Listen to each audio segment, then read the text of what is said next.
अलैक्म students. तो I hope कि आप बिल्कुल ठीक होंगे और ये क्लासेस बहुत ज़्यादा एंजॉय कर रहे होंगे आप लोग। मैथ्स अगर आपको समझ में आ रही है तो, क्योंकि math is like a fun. अगर आती है तो मज़ा आता है, अगर समझ में नहीं आती तो फिर इससे इस जैसा बोरिंग सब्जेक्ट और कोई भी नहीं।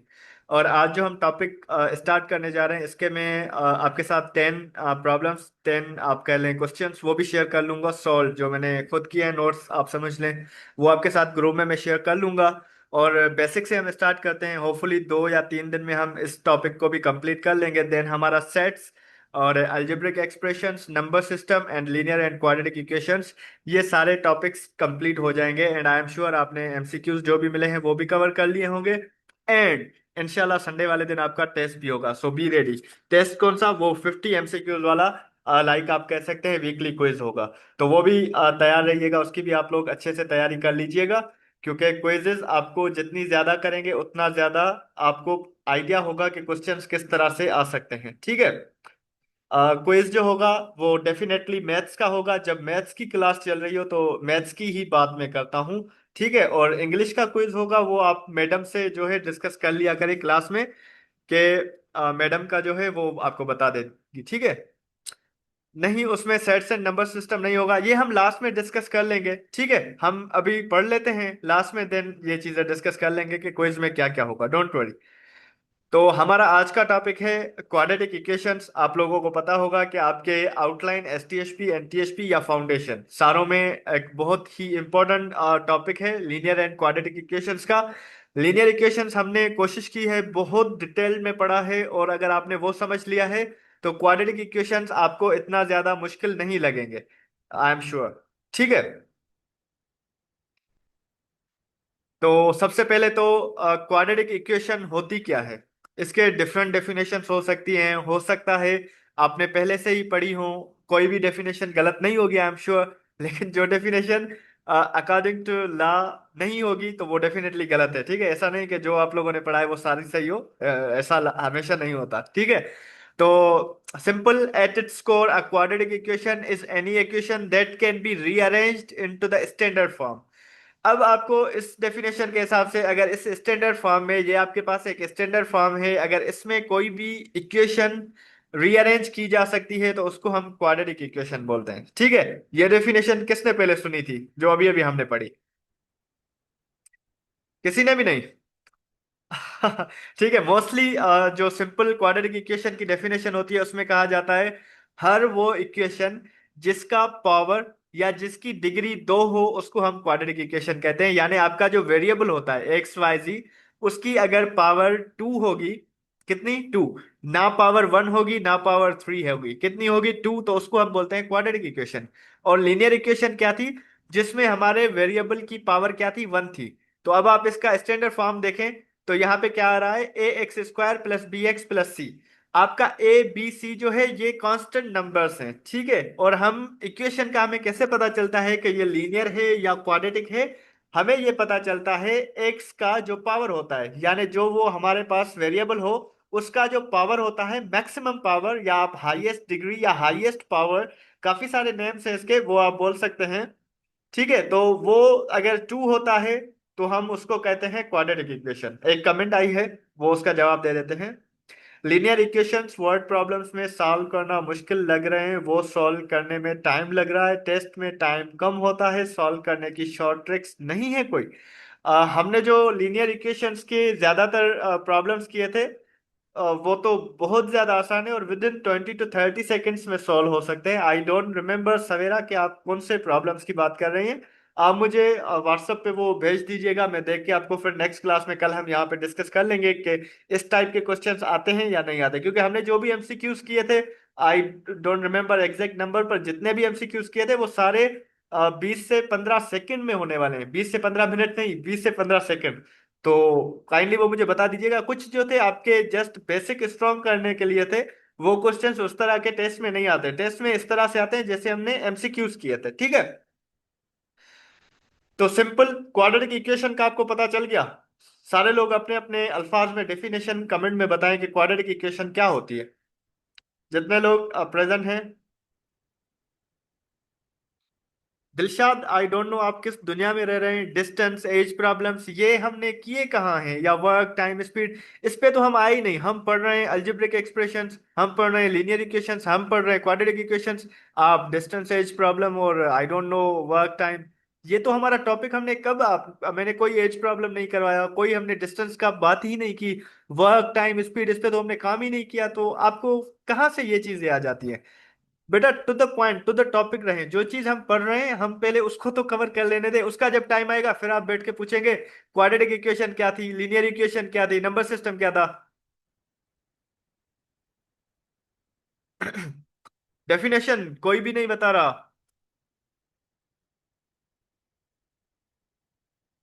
डेफिनेशन मैंने जो पूछा है वो तो बता दें। किसी भी इक्वेशन रीअरेंज करें, नहीं, ये डेफिनेशन गलत है। क्वाड्रेटिक इक्वेशन वो होती है जिसे हम जनरल फॉर्म में लिख सकें, ये भी डेफिनेशन गलत है। Quadratic equation is a polynomial equation of degree 2 in one variable. Well done, Miss Anchal. आपका आंसर बिल्कुल भी सही है। Second degree of equation, second degree of equation polynomial with degree 2. A quadratic equation is a second degree polynomial equation in a single variable written in exactly. Well done, Mariam. Well done, Savera. All right, चलें। अच्छा है, लड़कियां तो कम से कम जाग रही हैं, boys तो सो गए हैं।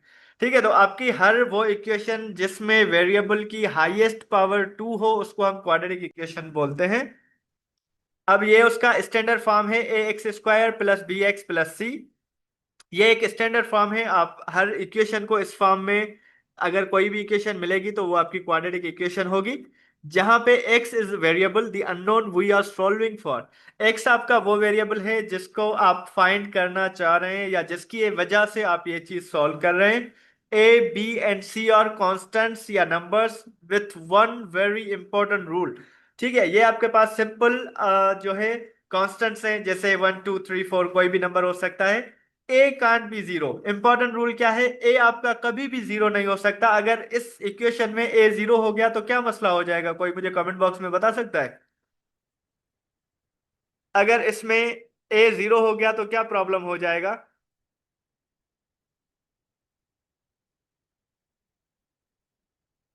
x2 खत्म हो जाएगा and equation will be linear exactly. तो आपका जब भी इसमें a को आप जीरो कंसीडर करेंगे तो वो आपको क्वाड्रेटिक इक्वेशन बनेगी ही नहीं, वो खत्म हो जाएगी। ठीक है, if a was zero the x square term would vanish and it would be a linear equation not quadratic। तो क्वाड्रेटिक इक्वेशन का अगर आपको बेड़ा गर्क करना हो और उसको लीनियर में कन्वर्ट करना हो तो आप a की जगह जीरो ले सकते हैं। ठीक है, ये तो बहुत आसान डेफिनेशन है, इससे अगर कोई क्वेश्चन आ गया तो आप इजीली कर सकते हैं। Here are some examples. 2x² plus 3x - 5 is equal to 0। आपके पास x जो है वो वेरिएबल अननोन है और a यहाँ पे 2 है, b 3 है, c -5 है। ये नोट करना आप लोग के कहाँ पे साइंस चेंज हो रही है। x² - 9 is equal to 0। काफी सारे बच्चे इसको क्वाड्रेटिक इक्वेशन नहीं समझते, वो कहते हैं क्योंकि इसमें b वाला टर्म नहीं है। लेकिन यहाँ पे b वाला टर्म है लेकिन वो जीरो है। ठीक है, तो ये क्वाड्रेटिक इक्वेशन भी है जिसको आप डिफरेंस ऑफ टू स्क्वायर्स बोलते हैं। डिफरेंस ऑफ टू स्क्वायर के थ्रू भी ये हो सकती है, और आप इसको क्वाड्रेटिक फार्मूला के थ्रू करेंगे तो भी हो सकती है। काफी सारे बच्चे इसको क्वाड्रेटिक फार्मूला के थ्रू सॉल्व नहीं कर पाते। तो आप सबके लिए भी ये एक असाइनमेंट है एक किस्म की कि इसको मुझे क्वाड्रेटिक फार्मूला के थ्रू करके सेंड कर लीजिएगा, जिसमें ए की वैल्यू 1, बी की 0 एंड सी की -9 हो। And third example is 4x² plus 7x is equal to 0. So here a is equal to 4, b is equal to 7 and c is equal to 0। यानी आपका जो कांस्टेंट c है वो क्या है? इसमें 0 है। तो ये तीनों फॉर्म्स हो सकते हैं एक क्वाड्रेटिक इक्वेशंस के। the y, what does it look like? Another question, if you graph a quadratic equation, जब हम क्वाड्रेटिक इक्वेशन का ग्राफ बनाते हैं by plotting all the points x y that satisfy y is equal to a x square plus b x plus c, you don't get a straight line. याद कीजिएगा, ये जो है आपका एक एमसीक्यू है कि क्वाड्रेटिक इक्वेशन का ग्राफ किस तरह से बनता है। अब स्ट्रेट लाइन जो है वो किस चीज का, कौन सी इक्वेशन का ग्राफ बन रहा था स्ट्रेट लाइन? जब हमारे पास लीनियर इक्वेशन थी। जब भी हमारे पास जब भी हमारे पास लीनियर इक्वेशन होगी तो हमारे पास ग्राफ क्या बनेगा, लीनियर लाइन।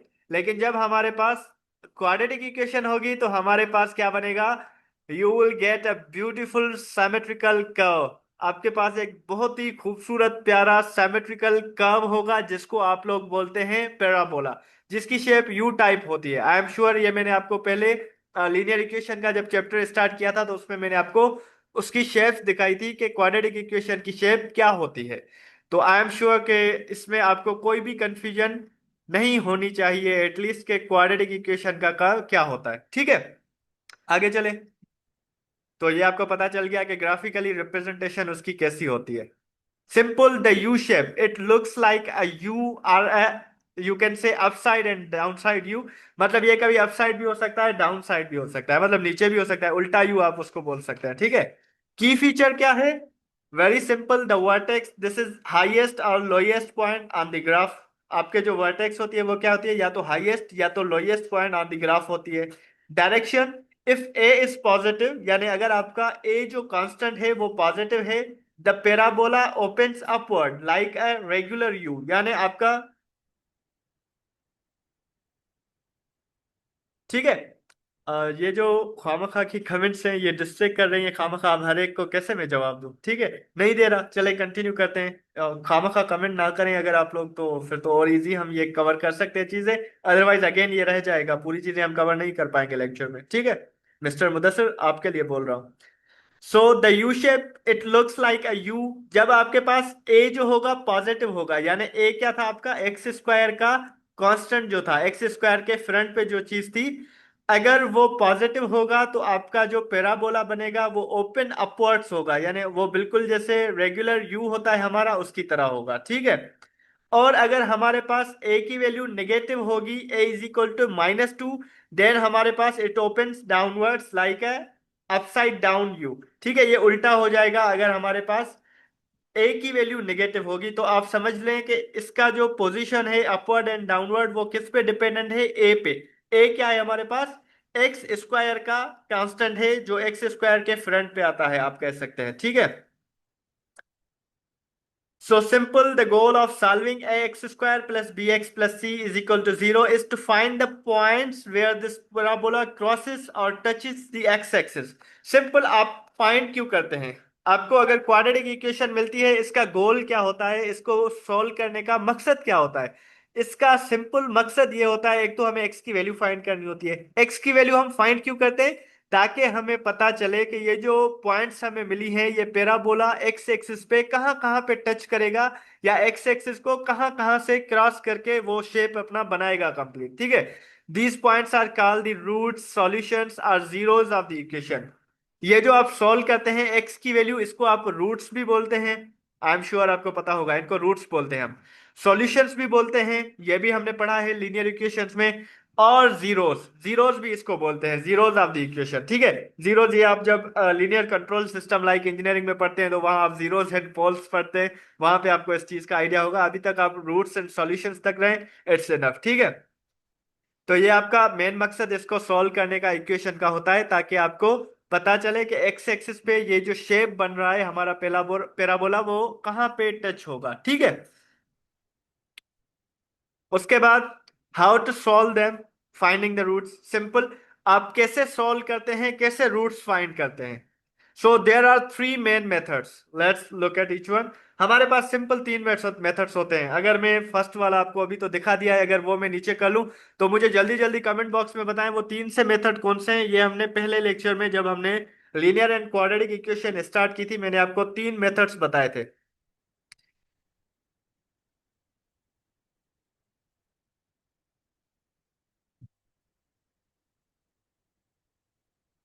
तीन मेथड, अगर कोई तीनों कंप्लीट बता दे एक ही कमेंट में, लेट्स सी किसी को याद है या भूल गए सारे लोग। तीन मेथड्स हमारे पास कौन थे।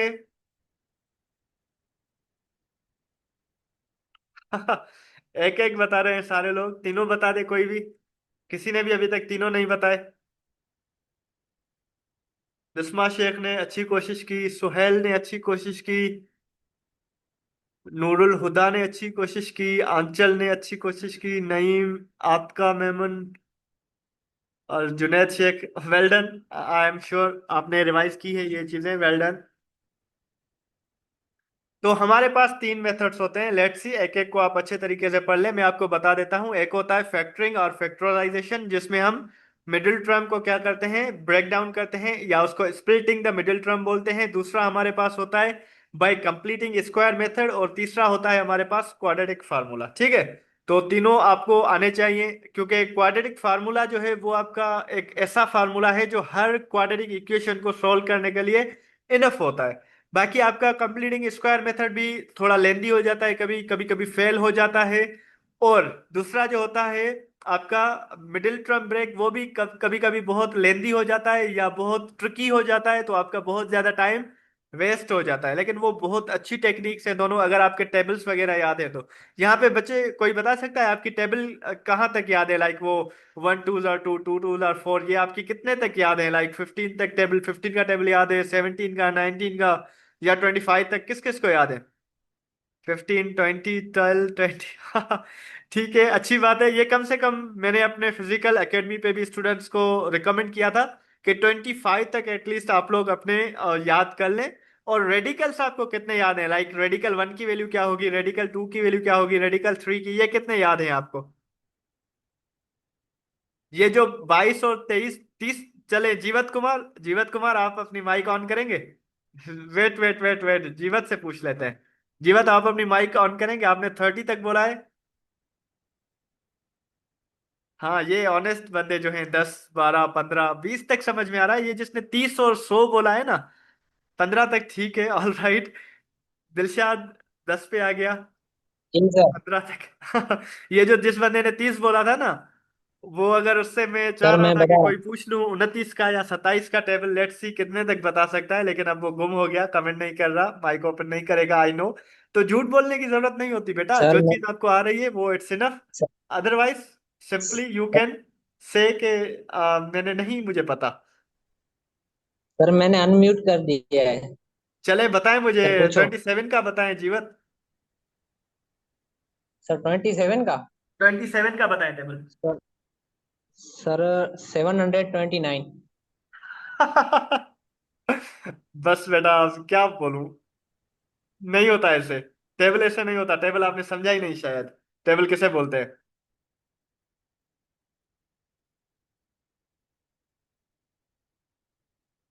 Well well, leave it. ठीक है, तो सिंपल, हम पहले पहले आ जाते हैं फैक्टरिंग, आप जिसको बोलते हैं the easiest way when possible. ठीक है, अच्छा स्क्वायर समझा था शायद उसने। हाँ ऑलराइट, कोई बात नहीं, टेबल और स्क्वायर दोनों अलग अलग चीजें हैं बेटा। ठीक है, तो सबसे पहले हमारा जो मेथड आता है वो आता है factoring method, the easiest way when possible. ये लाजमी नहीं कि हर बार पॉसिबल हो, लेकिन ये बहुत ही आसान मेथड होता है और बहुत ज्यादा इंटरेस्टिंग मेथड होता है। मुझे ये एटलीस्ट बहुत ज्यादा पसंद है, मिडिल टर्म ब्रेक करना, क्योंकि इसमें आपके माइंड का पता चलता है कि आपका माइंड जो है वो कितना वर्क कर रहा है। ठीक है सर, प्लीज स्लो। आपका मेमन, और मैंने फैक्टरिंग कहा था, आपका क्या स्लो बेटा, हम स्पीड से चल रहे हैं।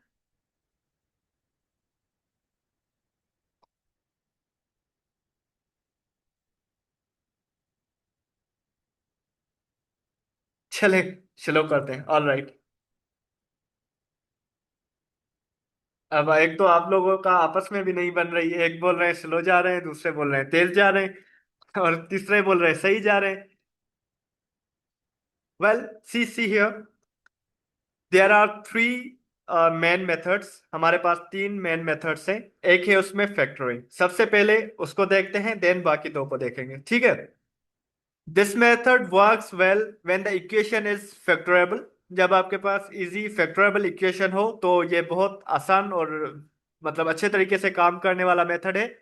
You try to reserve the foil first outer inner last. ठीक है, ये एक इंपॉर्टेंट मेथड होता है। इसमें क्या कि आपका जो फर्स्ट आउटर होता है और इनर लास्ट, यानी first term and last term को आप सबसे पहले मल्टीप्लाई करते हैं to rewrite the equation as a product of two binomials. इसमें आप सबसे पहले क्या करते हैं, फर्स्ट एंड लास्ट टर्म को मल्टीप्लाई करते हैं, देन आप मिडिल टर्म को इस तरह से ब्रेक करते हैं, यानी दो नंबर्स में ब्रेक करते हैं, दो टर्म्स में, कि आपका जो सिंपल उनको मिडिल टर्म एड या सब्ट्रैक्ट करें उनको तो मिडिल टर्म बने, और जब उनको मल्टीप्लाई करें तो फर्स्ट एंड लास्ट टर्म की जो मल्टीप्लीकेशन होती है ना वो वाला बन जाए। इस पे 10 प्रॉब्लम्स मैं आज आपके साथ शेयर करूंगा, वो आप क्योंकि सॉल्यूशन होगा। ठीक है, तो उसका सॉल्यूशन आपको वहां पे इजीली समझ आ जाएगा। इस पे सिंपल फैक्टरिंग जो है ना, मिडिल टर्म ब्रेक ब्रेक वाला, इस पे मैं आपके साथ 10 एमसीक्यूज शेयर करूंगा ग्रुप में, तो आप वो जो है ना देख लीजिएगा।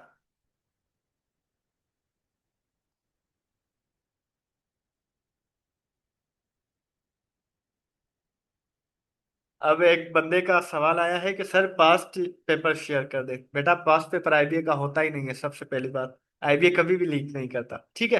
वेल, कॉन्सेप्ट क्या होता है इसमें? X minus p into x minus Q is equal to zero. Then, अच्छा वर्षा लुंड बोल रही हो होते हैं? किसने कहा है बेटा आपको? वर्षा, किसने कहा है आपको बेटा पास्ट पेपर होता है? आईबीए का लीक ही नहीं हुआ आज तक। मैंने तो एटलीस्ट 6-7 साल जो मुझे हुए हैं, मैंने तो एटलीस्ट नहीं देखा कभी भी कि आईबीए का पेपर लीक हुआ हो जो पास्ट पेपर बचे। वो जो आपको पास्ट पेपर का बोल के करवाते हैं ना, वो बेसिकली सैंपल पेपर होता है। There is a difference between sample paper and past paper. Past paper उसको बोलते हैं जो आपका पिछली मर्तबा आया हो और उसके 100 के 100 क्वेश्चंस होते हैं। सैंपल पेपर वो होता है जो खुद आईबी अनाउंस करता है, और वो मैंने ऑलरेडी आपके साथ शेयर किया है, और उसके सॉल्यूशंस भी आपको चैनल पे मिल जाएंगे हमारे पे।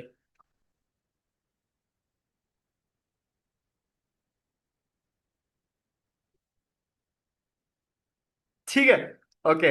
तो ये आपके पास then either x minus P is equal to zero और x minus Q is equal to zero. आपके पास जब वो दो इक्वेशंस या एक्सप्रेशंस बन जाती हैं, दो फैक्टर्स बन जाते हैं, तो आपको पता है ना यहाँ पे जब मल्टीप्लीकेशन की साइन हो तो इसका मतलब होता है x माइनस पी भी इज इक्वल टू जीरो है या फिर x minus Q is equal to zero है, ठीक है। अगर यहाँ पे बीच में प्लस होता तो फिर आप उनको ऐसे नहीं लिख सकते थे, लेकिन जब आपके पास दोनों मल्टीप्लाइड होते हैं तो आप इन दोनों को जीरो लिखते हैं, इसीलिए हमने x minus P is equal to zero और x minus Q is equal to zero लिखा है। Therefore the solutions are x is equal to p, क्योंकि x यहाँ पे माइनस का p इधर आ जाएगा तो प्लस का p हो जाएगा, माइनस का q इधर आ जाएगा तो प्लस का q हो जाएगा, ठीक हो गया। तो x is equal to p and x is equal to q। अब आपके पास एक एग्जांपल है, सोल्व करें क्या फैक्टरिंग या मिडिल टर्म ब्रेक के through. X square minus 5x plus 6। तो सिंपल, अगर मैं इसको थोड़ा ऊपर कर लूं, कोई बंदा खुद कर सकता है? अगर मैं इसको ऊपर कर लूं, अब कमेंट बॉक्स में बताएं ये आपसे हो सकता है? सिंपल सॉल्व हो सकता है थ्रू फैक्टरिंग मेथड जो मैंने अभी अभी आपको बताया। कॉपी पे कर ले भले, चले कॉपी पे कर ले जल्दी जल्दी, यू है जस्ट 1 मिनट, क्योंकि ये 1 मिनट का प्रॉब्लम है। नहीं, मुझे फैक्टर्स नहीं बताएं, मुझे पिक्चर्स शेयर करें सॉल्व करके। नहीं नहीं, फैक्टर्स तो मुझे पता है, वो तो देख के पता चल रहा है ना। कॉपी पे करें तो पता चले ना कि किसने सही किया। Question simple.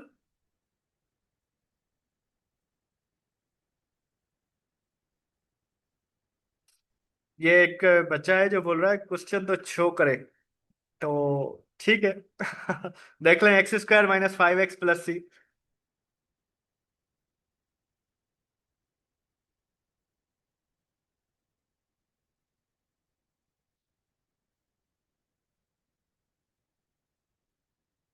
वेल डन, स्वेल हो गया, मतलब सारों का हो जाना चाहिए इतने टाइम में। Well done.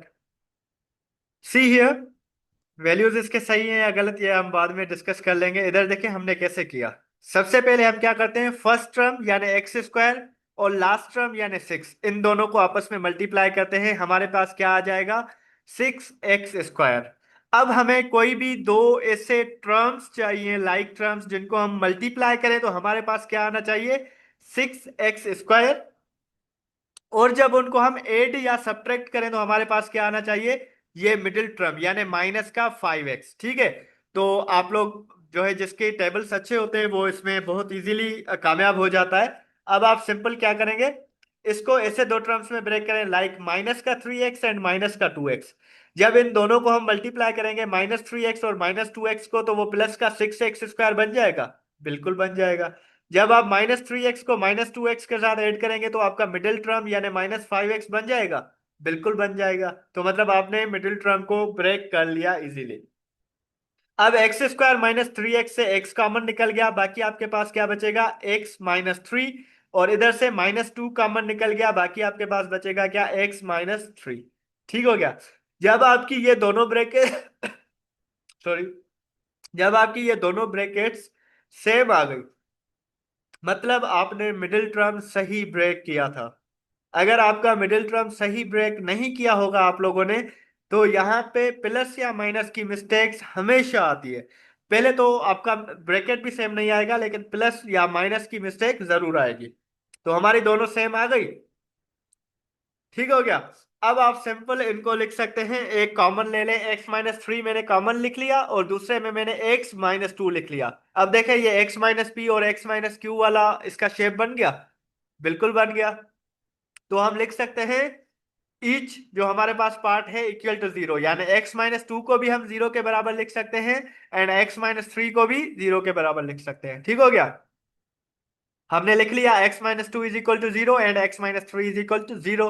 जब x minus two is equal to zero तो x हमारा क्या हो जाएगा, x is equal to two. और x minus three is equal to zero तो हमारे पास x क्या हो जाएगा, थ्री। सो द सॉल्यूशन और the solutions are x is equal to two and x is equal to three. अब ज्यादातर बच्चों ने जो सेट किया था वो x इज इक्वल टू क्या, minus two and minus three किया था। ऊपर देख लें, जिन जिन ने भी minus two and minus three किया था उन सब का गलत था। बाकी नूरुल हुदा का बिल्कुल सही है, उसने plus two and plus three किया। ठीक है। तो बहुत सारे बच्चों ने ये मिस्टेक देखे, कितना 30 सेकंड का क्वेश्चन था, फिर भी आप लोगों ने मिस्टेक कर ली। टेस्ट में भी ऐसे ही होता है, मैथ्स मुश्किल नहीं होती, आप जल्दबाजी में क्वेश्चंस गलत लिख लेते हैं। ठीक है। ठीक है बेटा, जो सही थे वो वेल डन, बिल्कुल काफी सारों का सही था, नो वरीज। ठीक है। तो ये आपके सॉल्यूशंस हो गए, या आप इसको रूट्स बोल सकते हैं। आपके एक्स के रूट्स आ गए टू एंड थ्री। आगे चलें, लेट्स सी। अब आता है आपके पास मेथड टू। मेथड टू क्या है, method two simple completing the square, useful for understanding. आप अंडरस्टैंडिंग के लिए बहुत इंपॉर्टेंट मेथड है ये भी। This method is algebraically involved but helps you understand where the quadratic formula comes from and is useful for finding the vertex of the parabola.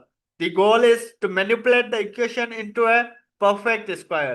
अब जिसने algebraic expression में जो हमने फार्मूलाज पढ़े थे, कौन से वाले फार्मूलाज याद हैं आपको, complete square, difference of two square, cube root of square, ये जिसने भी सारे फार्मूलाज अच्छे तरीके से देखे होंगे वो कंप्लीटिंग स्क्वायर मेथड बहुत इजीली कर सकता है। ठीक है।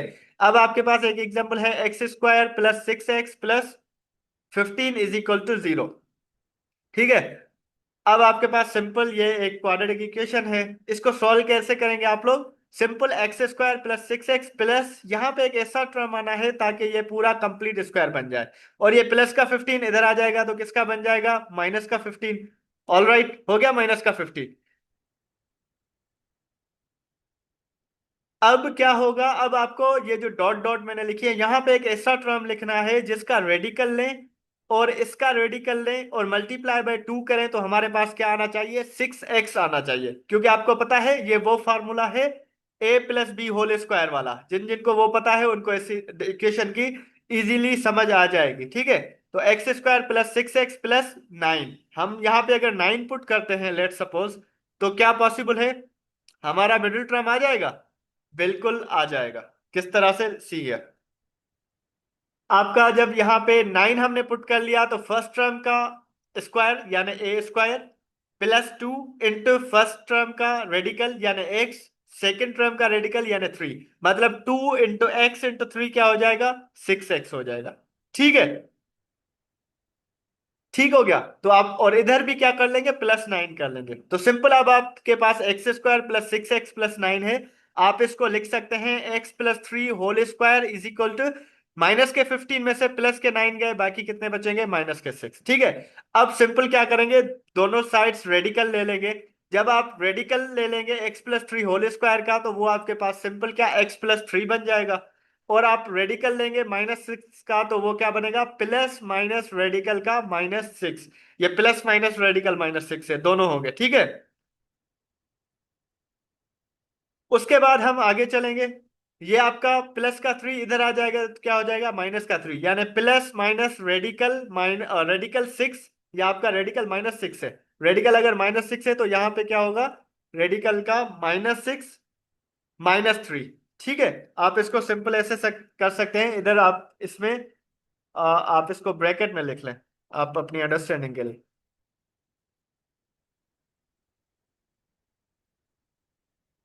तो आपका जो आंसर आएगा इसका वो क्या आएगा, वो सिंपल आएगा। नहीं, x = 9, 9 नहीं होगा, क्योंकि रेडिकल 6 है ना, रेडिकल -6 है। रेडिकल क्योंकि हमने दोनों साइड्स क्या किया है, रेडिकल लिया है, क्योंकि हमारे पास यहाँ पे था x+3 होल स्क्वायर। रोशनी बेटा, हमने रेडिकल इसलिए लिया क्योंकि हमारे पास था x+3 होल स्क्वायर, हमें वैल्यू किसकी चाहिए, x की चाहिए, हमें रेड स्क्वायर नहीं चाहिए, एक्स स्क्वायर की वैल्यू नहीं चाहिए। तो हमने दोनों साइड्स लिया रेडिकल। जब x+3 होल स्क्वायर का हम रेडिकल लेते हैं तो वो रेडिकल स्क्वायर के साथ क्या हो जाता है, कैंसिल हो जाता है, और इधर रेडिकल का -6 आ जाएगा। ठीक है, then x+3 plus minus radical का -6, और x प्लस माइनस रेडिकल -6।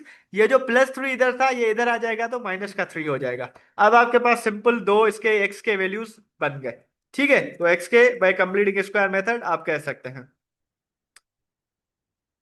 ठीक है, एंड देन आपके पास थर्ड मेथड आप कह लें, या सेकंड तो हो गया, थर्ड मेथड इसको कह लें। बेटा, इससे ज्यादा स्लो अगर चलेंगे तो फिर एक ही मेथड एक दिन में पढ़ पाएंगे और ये कोर्स पूरा साल चलेगा। ये आप जब दोबारा से सुनेंगे लेक्चर, आई होप आपको पूरा क्लियर हो जाएगा। ठीक है, उसमें आप जो है ना 0.5x लगा के सुनिएगा। अब ये थर्ड है हमारे पास क्वाड्रेटिक फार्मूला, द गारंटीड वे। ये क्वाड्रेटिक फार्मूला वो फार्मूला है जो हर क्वाड्रेटिक इक्वेशन को सॉल्व करने में आपकी हेल्प करेगा। जितनी भी क्वाड्रेटिक इक्वेशंस होगी वो इस फार्मूला के तहत आप इजीली सॉल्व कर सकते हैं। This is the most powerful method because it works for every single quadratic equation। दुनिया की कोई भी ऐसी क्वाड्रेटिक इक्वेशन नहीं होगी जिसके वैल्यूज या जिसके आप कह ले सॉल्यूशंस आप इस फार्मूला के थ्रू नहीं निकाल सकते। You just plug the numbers in. आपके पास जस्ट क्या होगा, ए बी सी जो आपने इसका देखा था जनरल फॉर्म, उसमें जो ए बी सी थे, जस्ट उसके वैल्यूज पुट करने हैं एंड रिजल्ट निकालना है। फार्मूला याद कर लें सारे लोग, सबको आता होगा I am sure. x = -b plus minus radical का b² -4ac अपान में 2a। ठीक है, और the plus minus symbol means plus और minus, so you usually get two answers. तो आपके पास x के हमेशा कितने जो है आंसर्स आते हैं, x के हमेशा दो आंसर्स या दो वैल्यूज या दो सॉल्यूशंस आते हैं। ठीक है, एग्जांपल है आपके पास, solve 2x² plus 3x - 5, quadratic equation के थ्रू सोल्व करें जल्दी जल्दी अपने कॉपीज पे।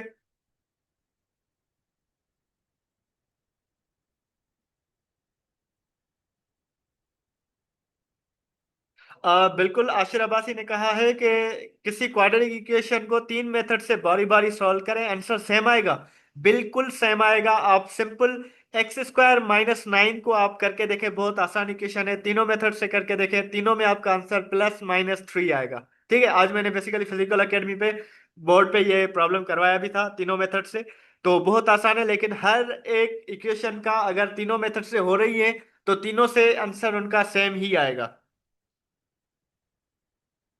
सुहेल ने एक अच्छा क्वेश्चन किया है, अगर फार्मूला से सॉल्व कर सकते हैं तो बाकी मेथड क्यों यूज करते हैं। आप फार्मूला अभी देखें, अगर आपके पास x² - 9 हो तो आप डिफरेंस ऑफ टू स्क्वायर से या कंप्लीटिंग स्क्वायर मेथड से बहुत आसानी से +-3 उसका आंसर बता सकते हैं। लेकिन x² - 9 को आप क्वाड्रेटिक फार्मूला से करें तो आपको पता चल जाएगा कि कितना लेंदी हो जाता है और कितना ट्रिकी हो जाता है। ठीक है, तो इस वजह से वो दो मेथड्स जो है आसान है। ये आपको जब उन दोनों मेथड से नहीं होता तो हम ये यूज करते हैं। तो आपको जब क्वेश्चन मिलता है, आपके पास अथॉरिटी होती है कि आप कोई भी फार्मूला यूज कर सकते हैं।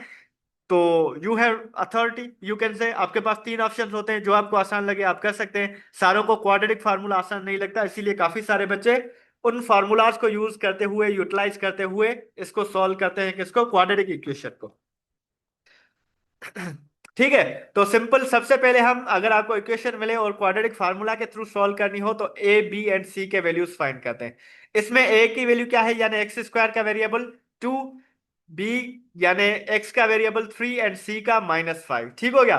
पुट कर ले वैल्यू, ये आपके पास ऊपर फार्मूला लिखा हुआ है, minus b plus minus radical का b square minus 4ac upon में 2a। तो x इज इक्वल टू -3, क्योंकि b का वैल्यू 3 है और फार्मूला में माइनस है, तो -3 plus minus radical b square यानी 3 स्क्वायर -4 फार्मूला का इंटू ए का वैल्यू 2 इंटू सी का वैल्यू -5 अपान में 2a, 2 इंटू ए का वैल्यू 2।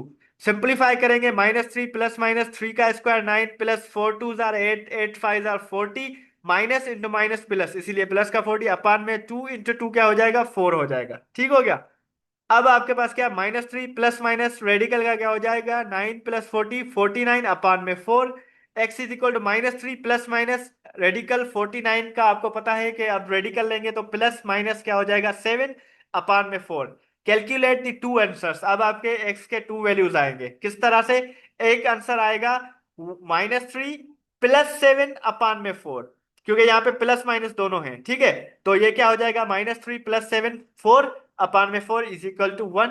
और दूसरे में क्या होगा, -3 माइनस 7 अपान में 4, यहाँ पे क्योंकि प्लस और माइनस था तो पहले प्लस रखा देन माइनस।